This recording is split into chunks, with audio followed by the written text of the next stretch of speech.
Olá, turma da 121 e 122. Estamos na semana do dia 31 de agosto a 3 de setembro. O mês de agosto já foi e agora estamos já no mês de setembro.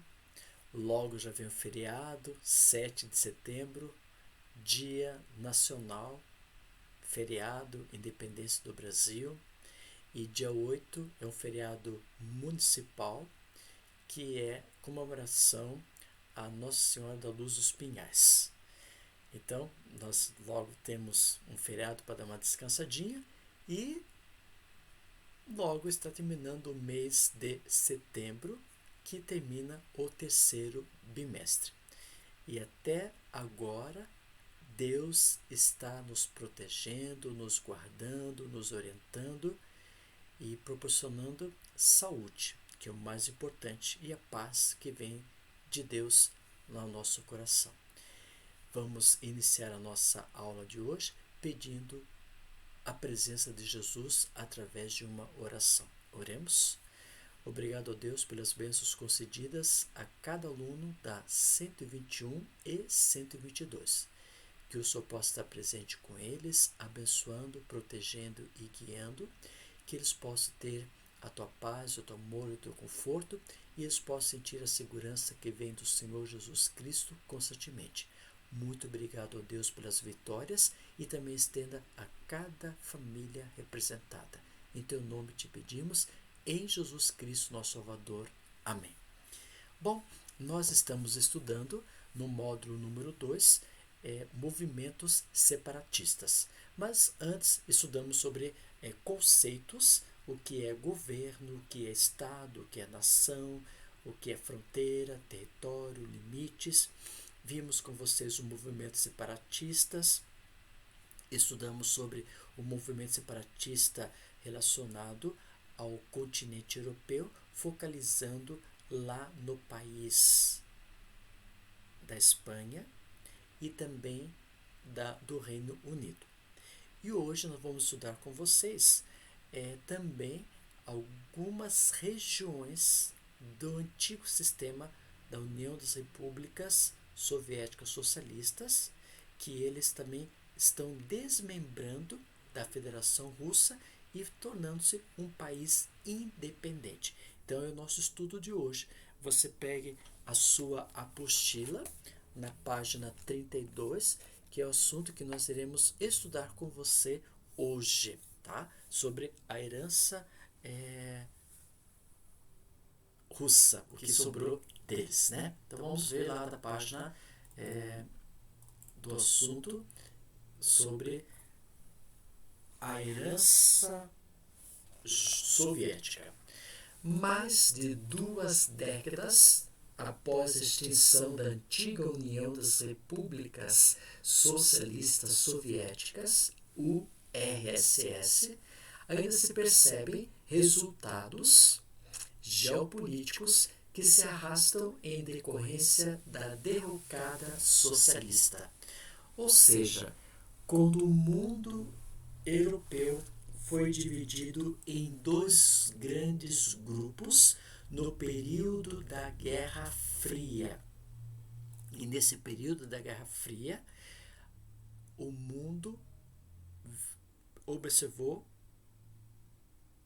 com tensão nervosa o espaço controlado pelo mundo capitalista, liderado pelos norte-americanos, e a base militar, a OTAN, Organização do Tratado Atlântico Norte, como intuito de proteger todos os países europeus e capitalistas na área do Oceano Atlântico Norte. Em contrapartida, nós também tivemos o movimento da URSS, no qual foi liderado pelo sistema socioeconômico socialismo, com a base militar, o Pacto de Varsóvia, protegendo todos os países que estavam liderados pelo sistema socialista. Ou seja, no período da Guerra Fria, que foi praticamente quase 70 anos, nesse período da Guerra Fria, o mundo foi dividido em duas grandes porções, principalmente o continente europeu, formando o leste europeu, né? O mundo ocidental e o mundo oriental, ocidental livre, capitalismo, e o mundo oriental, o leste, que foi liderado pelo sistema socialista. Mas nós, conforme o estudo que nós tivemos no módulo anterior, no módulo 1 da apostila número 3, no terceiro bimestre, nós estudamos que tivemos a Guerra Fria e com a derrubada do Muro de Berlim, a cortina de ferro, né, como é dita, essa derrubada do Muro de Berlim acaba com o sistema chamado socialista, esse socialista que foi colocado nos países da URSS, e entra então um mercado chamado globalizado.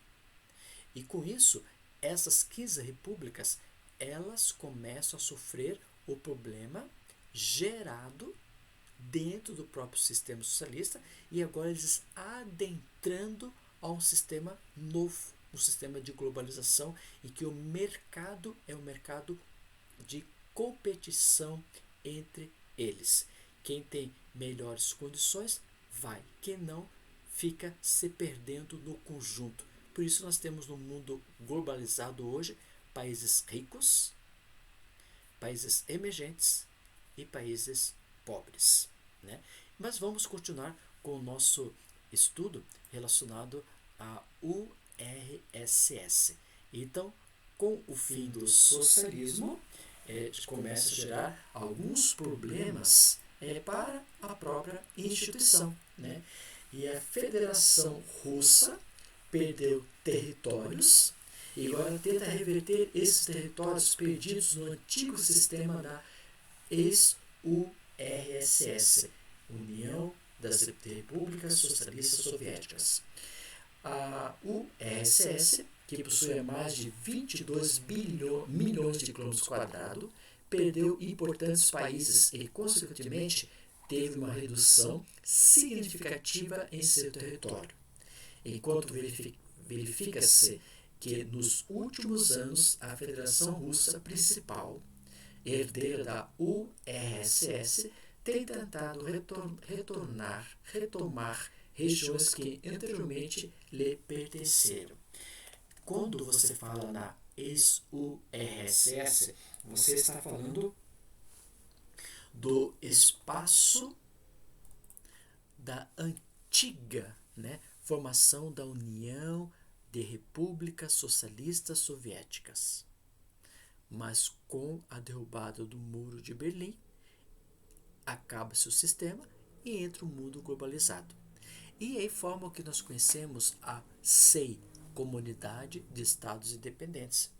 E no primeiro grupo era formado de 15 repúblicas, mas com a entrada da CEI, Comunidade de Estados Independentes, esse 15 fica com 12, porque 3 saem.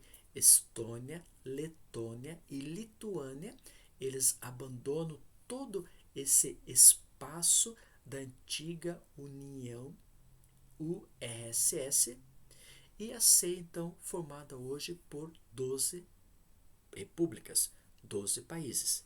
E isso que é a Federação Russa. Por que chamada Federação Russa? Porque a Federação Russa ele é uma junção de duas áreas, a Rússia europeia e a Rússia asiática, separado pelos montes Urais. E nesses montes Urais vão ter um lado a Rússia, de um lado a Rússia ocidental, que é da Europa, e outro lado a Rússia oriental, que é do lado asiático. Esses dois grupos formam-se o que nós conhecemos como a Federação Russa. E a Federação Russa, hoje, ela está lutando para obter algumas regiões, algumas áreas que foram perdidas quando terminou a URSS e entrou a CEI, né? Então, nós vamos ver com você esse contexto. que nos diz assim. Agora, tais como quais são os países ou quais são as regiões, quais são as localidades que vão ser geradas novas. Nós podemos ter, por exemplo, a Transnistria, nós temos a Geórgia, a Ossetia do Sul, Nagorno, República da Chechênia. Você pode observar lá na página número 33 o mapa. E ali você, por exemplo, tem 15 países ou 15 repúblicas que pertenciam às repúblicas da União Soviética no período de 1956 a 1989. E acompanhe, por exemplo, se acompanhe comigo, quem tiver a apostila, pode acompanhar comigo lá na página número 33. Primeiro nós temos o país da Armênia. Você pode observar lá no seu mapa, na página 33, que ela está pintada de uma cor laranja. Segundo, Azerbaijão, capital Baku, né, número 2. Esse país ainda é pintado de azul. 3. Bielorrússia, Minsk, capital, né, pintado lá de número 3, que está de cor verde. 4. Estônia, né, que está vendo lá perto já do número 8 ali, está pintado de amarelo, capital Tallinn. Número 5, Geórgia, Tbilisi.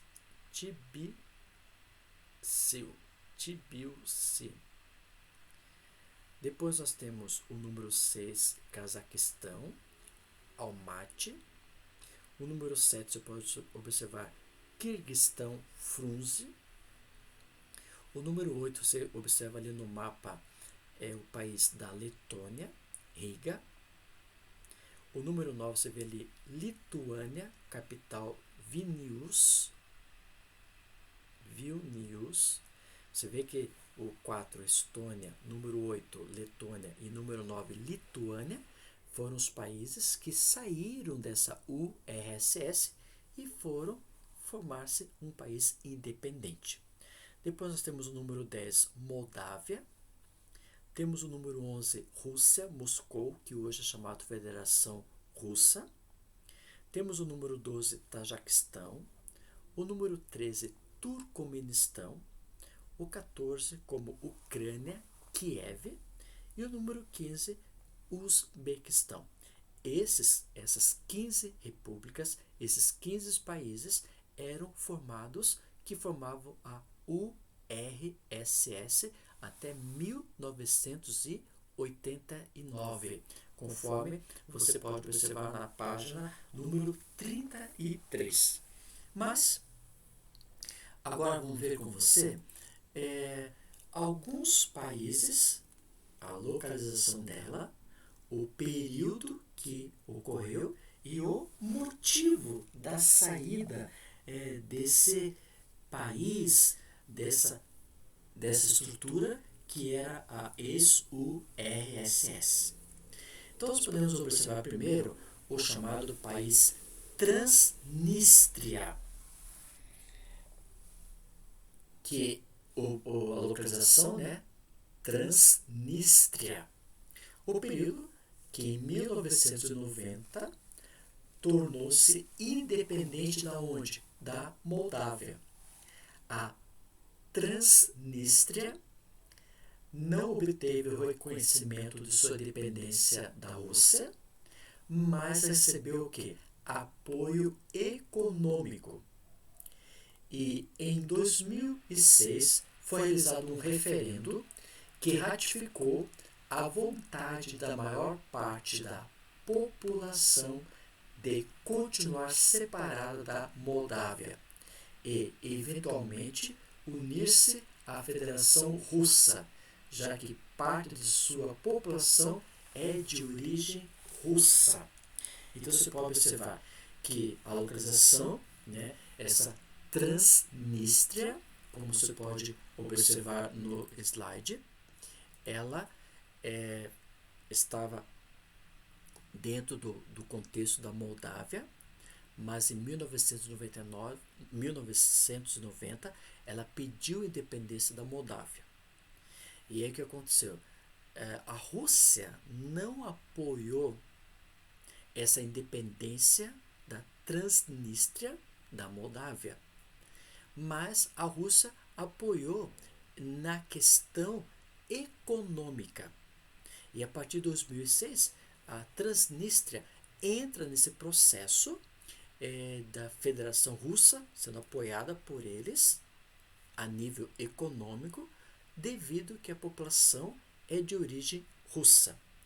Então nós temos, alguns falam assim, esse parece que nem é país ainda, né? Pelo reconhecimento, porque a ONU ainda não reconheceu, mas nem a Rússia reconheceu como país. Ela só apoia a nível econômico. Apoia a nível econômico porque nessa região a população é de origem russa, a predominância. Por isso que a Rússia dá essa aprovação para essa localidade. No mapa aqui você pode observar essa Transnistria. Então aqui nós temos a Romênia, aqui nós temos a Moldávia. Nesse pedaço que você pode observar aqui, aqui temos a Romênia, como já foi dito. Nesse pedaço aqui nós temos a Moldávia. Mas nesse pintadinho vermelho, onde nós temos o país chamado Transnistria. E esse pedaço aqui, ela fez o quê? Ela pediu independência da Moldávia, como nós vimos, em 1990, mas não foi reconhecida pelos russos. Porque aqui nessa parte aqui, ó, nessa parte do Passo da Seta, é já o território russo, praticamente, né? Como você pode observar. Então, ele vê que é uma grande extensão de terra, essa Transnistria. Aqui você pode observar que, ó, como alguns comentam, bem-vindo a Transnistria, o país que não existe, como Pridnestróvia, como também pode ser conhecida também. A quem pertencia era Moldávia, o capital Tiraspol, né? E o PIB por volta de $1 bilhão. Então eles estão entre a Romênia, como aqui era a Moldávia, e a Ucrânia aqui, nesse espaço da antiga Federação Russa. E alguns falam que esse país ainda não existe pelo reconhecimento que os russos ainda não o fizeram até o presente momento. E aqui você vê, por exemplo, o continente europeu. Nessa parte aqui você vê a Transnistria pintado de vermelho, né? O próximo país que nós podemos observar com vocês é o país, por exemplo, da Geórgia. Entre os anos de 1992 e 1983 foi o período, né? Ocorreu a guerra na Geórgia, quando a Abcásia declarou-se independente. Entretanto, para que a independência se confirmasse, era necessário o reconhecimento de outros países e da Organização das Nações Unidas. E a Abcásia recebeu reconhecimento apenas da Federação Russa, da Venezuela, da Nicarágua e de Nauru. Então, aqui você vê já um outro problema que ocorre.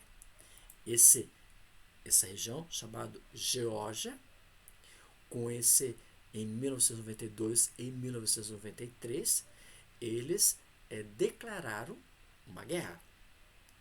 E nessa formação, quando a Abcásia se torna independente do processo da Geórgia. Só que ela não é reconhecida pelo processo de vários países da própria Confederação do AC e também da própria ONU. Agora, a Federação Russa, ela apoia por causa que nessa região nós temos uma grande concentração de russos também. E também a Venezuela, Nicarágua e Nauru é devido à questão de petróleo.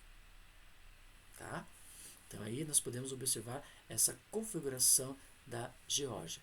E aí você pode observar no mapa, aqui você vê a Geórgia, né?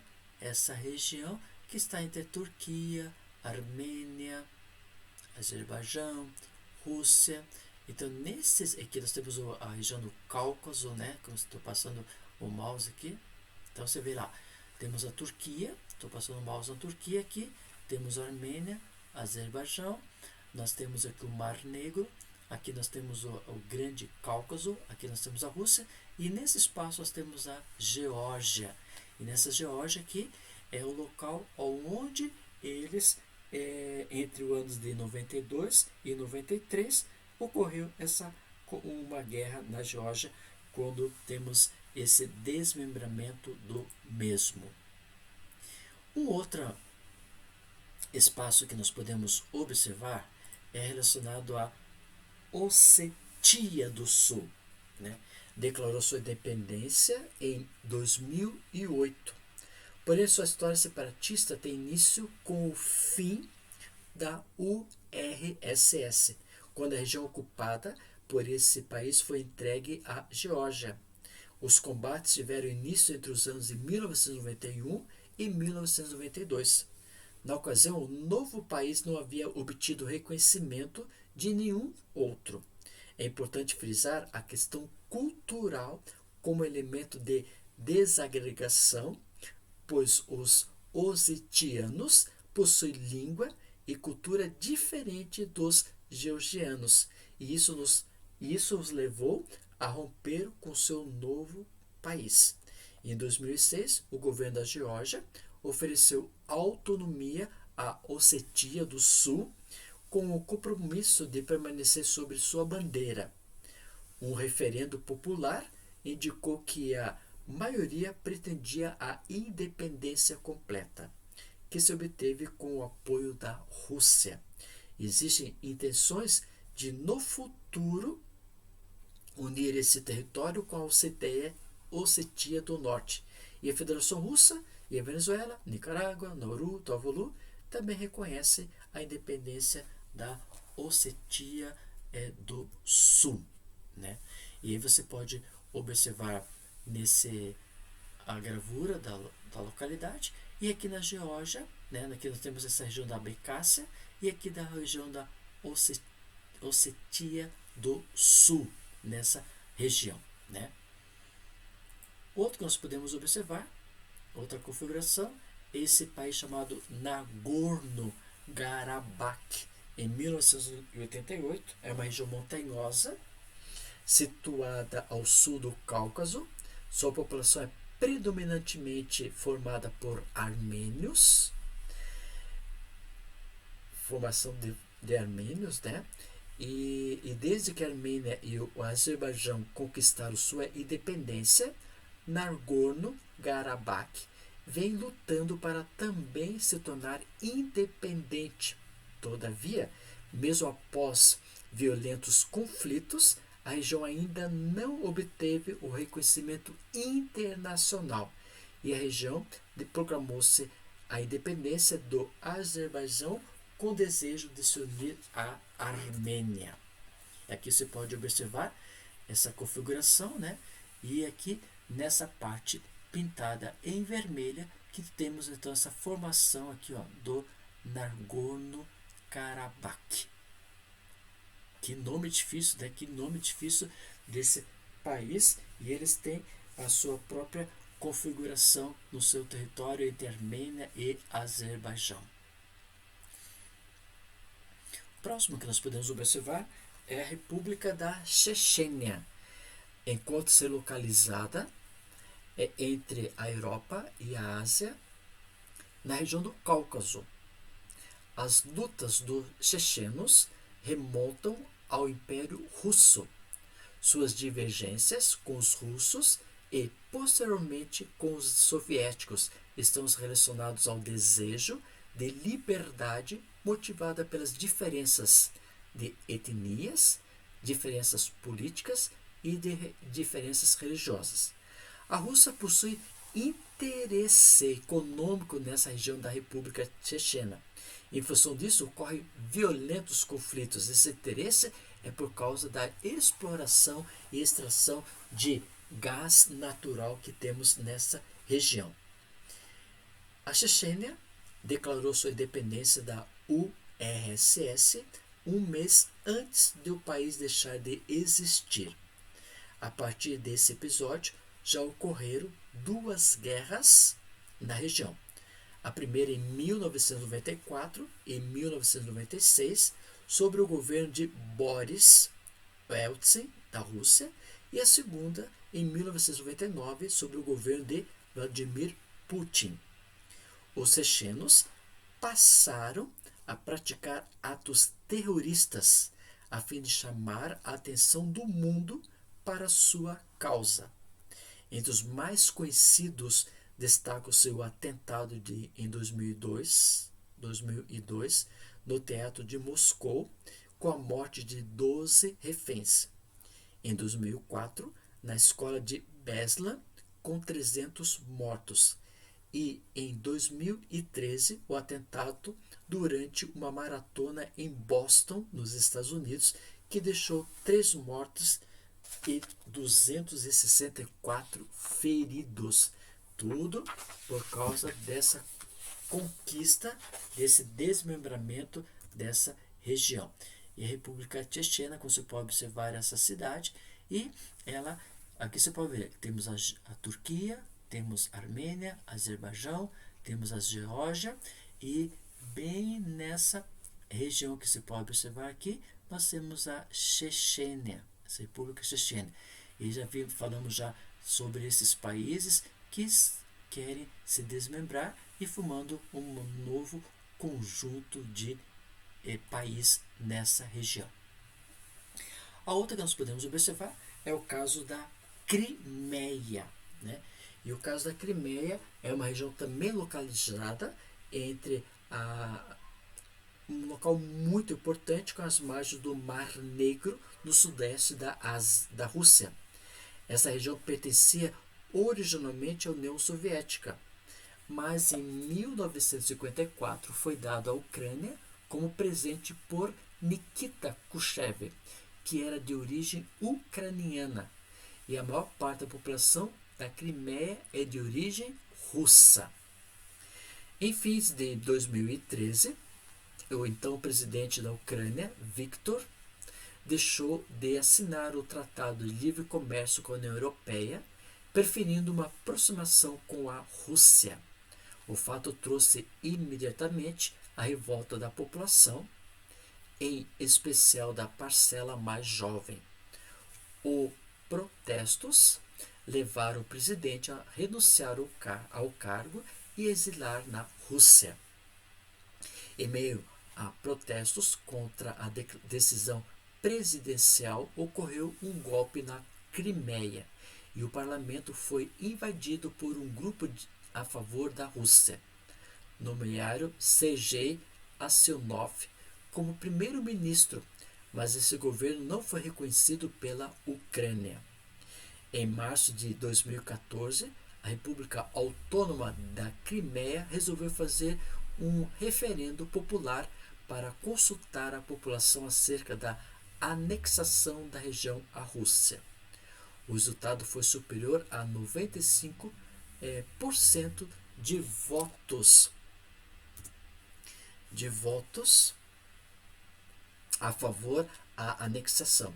No dia seguinte, dia 18 de março de 2014, ao referendo, a Rússia, sobre os protestos da União Europeia, dos Estados Unidos e do grupo dos G7, dos países mais ricos do mundo a nível industrial, a Rússia foi convidada para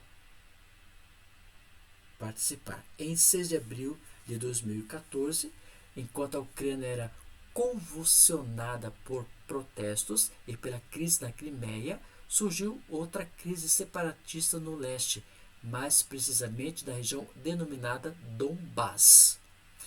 Essa é uma região que mantém fortes laços com a Rússia e com movimentos separatistas pró-Rússia.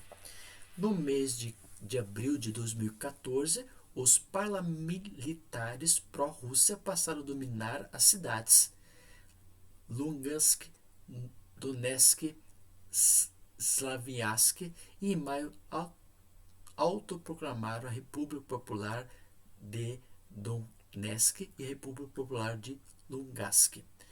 O posicionamento da Rússia liderada pelo presidente Vladimir Putin com relação aos conflitos da Ucrânia acendeu uma luz de alerta em todas as ex-repúblicas soviéticas, particularmente a Estônia, Letônia e Lituânia, que tornaram independentes pouco antes do fim da URSS e que de certa forma se veem ameaçadas pelo novo nacionalismo russo.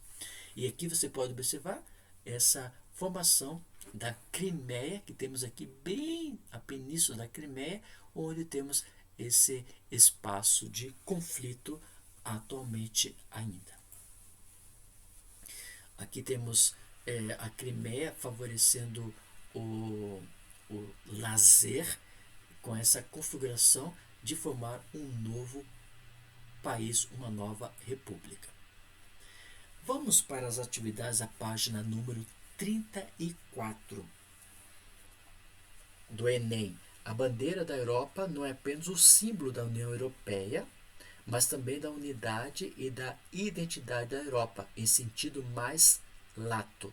O círculo de estrelas douradas representa a solidariedade e a harmonia entre os povos da Europa.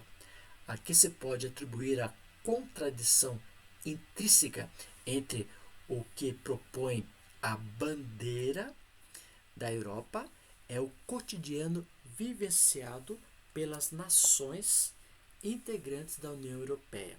Então, qual a alternativa correta dessa questão da página número 34? Número 3 é a letra B. Ok? Vamos agora para o próximo, o número 35. O número 4. Esse número 4 na página 34 e 35, só que a resposta na página 35. A guerra entre a Rússia e Geórgia implica uma reflexão sobre nacionalismo e globalização, sobre a construção do sentimento nacional no mundo globalizado. Marque a alternativa correta. Então, essa alternativa está na página 35, que é a resposta letra D. Você leia essas páginas que nós comentamos, assista o vídeo gravado e na próxima aula nós vamos ainda continuar com os movimentos separatistas que temos no mundo, que é agora no caso do continente asiático. Então nós já vimos com vocês sobre os movimentos separatistas no continente europeu, Espanha, Reino Unido. Vimos do antigo sistema da URSS e na próxima aula vamos ver então os movimentos separatistas que também ocorrem lá no continente asiático, que são uma grande gama de países que querem se desmembrar da atual configuração e formar novos países por causa da sua cultura, por causa da questão econômica, política, né? E que gera-se muito dinheiro nesse espaço, né? Conto com a sua presença para o próximo assunto. Muito obrigado por sua atenção e vamos finalizar a aula através de uma oração. Oremos. Obrigado a Deus pelas bênçãos concedidas a nós até o prezado momento. Fica com cada aluno da 121 e 122, abençoando, protegendo e guiando, que eles possam sentir sempre a presença de Jesus Cristo no coração deles. Estenda essas bênçãos aos seus queridos familiares. É em teu nome que te pedimos, em Jesus Cristo, nosso Salvador. Amém. Gente, se proteja, se cuide e vamos indo para que Deus possa nos preparar um lar maravilhoso para a gente. Isso é muito importante. Esteja preparado para isso. Obrigado pela sua atenção e até a próxima aula.